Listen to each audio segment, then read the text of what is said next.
The highway was dead silent that night, an endless stretch of black asphalt cutting through miles of empty desert. Liam had been driving for almost 12 hours, delivering auto parts from Phoenix to Denver. His eyelids were heavy, his neck sore, and the cold air from the cracked window bit at his face, keeping him awake just enough to stay on the road. But there was something else. Something he couldn't explain. He felt like he wasn't alone. Liam glanced at the radio, hoping for static-free music, but the signal had vanished hours ago. Just as he let out a tired sigh, his headlights swept across something ahead, someone standing on the shoulder of the road. A woman. She was pale, barefoot, wearing a shredded white dress that fluttered in the dry desert wind. Her head was tilted unnaturally to one side, like her neck couldn't support her weight. Liam's foot slammed the brakes without thinking, tires screeching across the asphalt. Liam's truck rolled to a stop about 20 feet from her. His pulse pounded beneath his skin. "What the hell?" he whispered. She didn't move, didn't flinch, didn't even blink. Liam knew he shouldn't get out. Every instinct in him screamed to keep driving. But guilt wrapped around him. What if she's hurt? What if she needs help? He grabbed a flashlight and stepped out into the cold desert air. He called. "Are you okay?" No response. He took another step toward her. The woman finally raised her head. Her eyes were huge, too wide, and pitch black. No iris. No white. Just endless darkness staring directly into him. Liam froze. His body felt like it was sinking into the ground. Suddenly, the woman opened her mouth slowly, painfully, like her jaw was breaking apart. No sound came out. Just the dry crackling noise of bone shifting. Liam stumbled back, fear blasting through his nerves. I can call for help," he shouted. Still no sound. Only that awful, brittle jaw movement. Then she pointed behind him. A single, slow finger. Liam whipped around. Nothing but empty highway. When he turned back, she was inches from his face. Her cold breath hit his skin like ice water. Liam screamed and stumbled backward, dropping his flashlight. The beam rolled across the dirt, casting a warped shadow of her twisted figure stretching across the road. She took one step toward him, dragging one foot like it was broken. He scrambled back into the truck, slamming the door and locking it. Liam jammed the keys into the ignition. The truck didn't start. The headlights flickered. The woman slowly placed her hand on the passenger side window, leaving a long streak of dark, muddy residue. "You're not real," Liam whispered to himself, voice shaking. "You're not real." Her eyes rolled upward until only the white showed. The truck roared to life. Liam slammed the accelerator, tires spitting gravel as he tore down the road. But when he checked the rearview mirror, she was gone. Liam drove for miles before his heartbeat slowed enough to think clearly. Maybe he hallucinated. Maybe it was exhaustion. But then, a loud bang hit the side of his truck. He swerved, gripping the wheel. Something landed on the roof. Heavy. Scraping. Crawling. Liam's breath hitched. He checked the side mirror. A pale hand dangled over the edge of the roof, fingers dragging against the window. She was on the truck. Liam floored the gas, hitting 90. 100. 105. The wind roared. The hand remained perfectly still. Then, her face slowly lowered into view through the side window, upside down, as if she were hanging from the roof like an animal. Her mouth was wider now, stretching ear to ear, skin tearing, blood dripping down the glass. Liam screamed and swerved violently. The figure rolled off the truck, slamming onto the asphalt. He didn't stop. Not even when he heard her scream for the first time. A shrill, inhuman wail. 10 minutes later, Liam saw a small gas station, the only sign of civilization for 50 miles. He pulled in shaking uncontrollably, stumbling into the convenience store. The old cashier stared at him, puzzled. "Son, you okay? You look white as a sheet." Liam grabbed the counter. There was a woman, on the road, mile marker 313. She attacked my truck. The cashier's expression drained. He leaned forward. "You saw her too." Liam froze. "What?" The cashier swallowed hard. "She died out here 15 years ago," the cashier whispered. "Car wreck. They never found her body, only blood and a torn white dress." Liam felt his stomach twist. "She shows herself to drivers who drift into her lane," the old man continued. "She thinks you're the one who killed her." Before Liam could respond, the security camera monitor behind the counter flickered. The highway-facing camera showed his truck parked outside. Then, a white figure slowly rose behind it. The cashier shouted, "Don't go out there." But Liam's legs were already moving. He burst through the door. The night was silent. Too silent. He stepped toward his truck cautiously, keys shaking in his hand. The desert wind blew softly, carrying the distant hum of power lines. Then he heard it, dragging footsteps behind him. Slow. Wet. He turned around. She was crawling out from underneath another parked car, bones cracking, head twisted at an impossible angle. Liam bolted for his truck. He jumped in, slammed the door, and sped away. The woman sprinted after him on broken limbs, unnaturally fast, her figure flickering in and out of the headlights. At mile marker 314, she vanished completely. Liam didn't stop driving until sunrise. He never used that highway again. But sometimes, when his truck is parked alone at night, he hears tapping on the roof. Just once. Like she's found him again.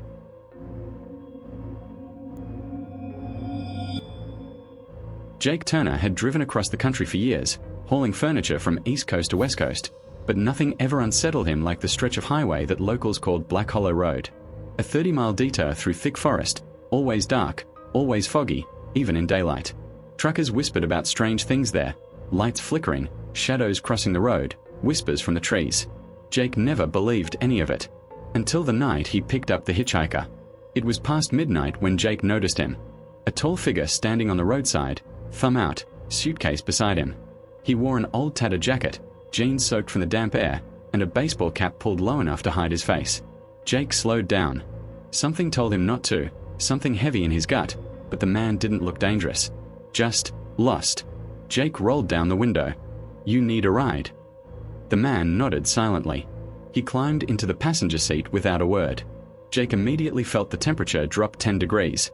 His breath fogged the cabin. "Cold out there, huh?" Jake tried to joke. The hitchhiker said nothing. His posture was stiff, shoulders locked, hands folded tightly on the suitcase like he was protecting something. Jake shifted uncomfortably. "So, where you headed?" The man slowly lifted his head.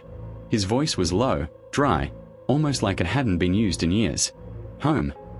Jake nodded. "Okay then. Home it is. But, where is home exactly?" The hitchhiker didn't answer.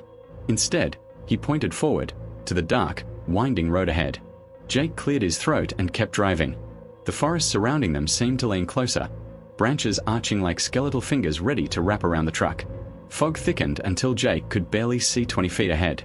The headlights flickered. The radio cut to static. Jake tried again.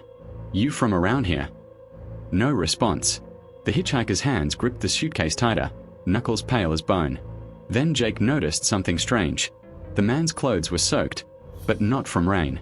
They were stained with dark, almost black patches. Mud. Oil. Blood. Jake swallowed. His chest tightened. He forced himself to stay calm. "You all right, buddy? Need a hospital?" The man turned, slowly. Too slowly. His neck made a soft cracking sound. "Don't stop," the hitchhiker whispered. Jake froze. "What?" The man's voice cracked again. "Don't stop the truck." Before Jake could ask why, something slammed onto the roof. A heavy thud that made the entire cab shake. Jake jerked the wheel. What the hell was that? The hitchhiker didn't flinch. "They followed me." His voice trembled, not with fear, but pain. Another thud. Then scratching. Something was crawling across the roof. Fast. Jake's breathing turned ragged. "Who's following you?" The hitchhiker's pale lips quivered. "They always follow the ones who escape." As he spoke, the roof split open with a loud screech. A long, bony hand burst through the metal, fingers like knives slicing downward. Jake screamed and swerved. The creature above let out a guttural howl. Jake floored the accelerator, tires skidding across wet pavement. The creature shrieked again, its claws scraping downward, trying to tear the hitchhiker out. The hitchhiker grabbed Jake's arm. "Don't stop. If you stop, it takes you instead." Jake didn't need more convincing. He sped through the fog, heart pounding so hard it hurt. Branches slapped against the sides of the truck as something huge leapt from the trees, landing back on the roof with a crash. Jake yelled over the noise. "What is that thing?" The hitchhiker lowered his head. "My family." Jake felt cold dread crawl up his spine. The creature ripped off another chunk of the roof. A grey, misshapen face lowered into view, glowing white eyes, mouth filled with razor-like teeth. It snarled at Jake. The hitchhiker whispered, "Don't look at it." Jake couldn't help it. He looked. The creature lunged. At the last second, the hitchhiker shoved Jake down. The creature snapped at empty air, shrieking in rage. Jake regained control of the wheel just as the truck fishtailed dangerously close to the forest ditch. The hitchhiker gripped the suitcase tighter and whispered, almost home." Suddenly, the fog parted to reveal an old wooden bridge. Rotting. Unstable. The creature howled behind them. "Don't slow down," the hitchhiker said. Jake didn't. They hit the bridge at full speed. Wood splintered beneath the tires. The creature leapt from the roof onto the hood, slamming its claws into the metal. Jake screamed as the windshield cracked. Then, the hitchhiker opened the suitcase. Inside was a photograph of a family. His family. Except their faces were twisted, stretched into monstrous shapes. The hitchhiker held the photo up to the creature.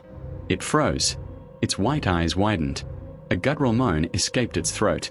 Then, slowly, it backed away, falling off the hood and disappearing into the fog below the bridge. Jake gasped for breath. The bridge creaked, cracked, collapsed. Jake kept driving until the road finally opened into clear night sky. When he looked to the passenger seat, the hitchhiker was gone, but the suitcase remained. Jake hesitated, then opened it. Inside was the photograph, and behind it, scrawled in dried mud or blood, "Thank you for bringing me home." Jake slammed the suitcase shut. He never took Black Hollow Road again.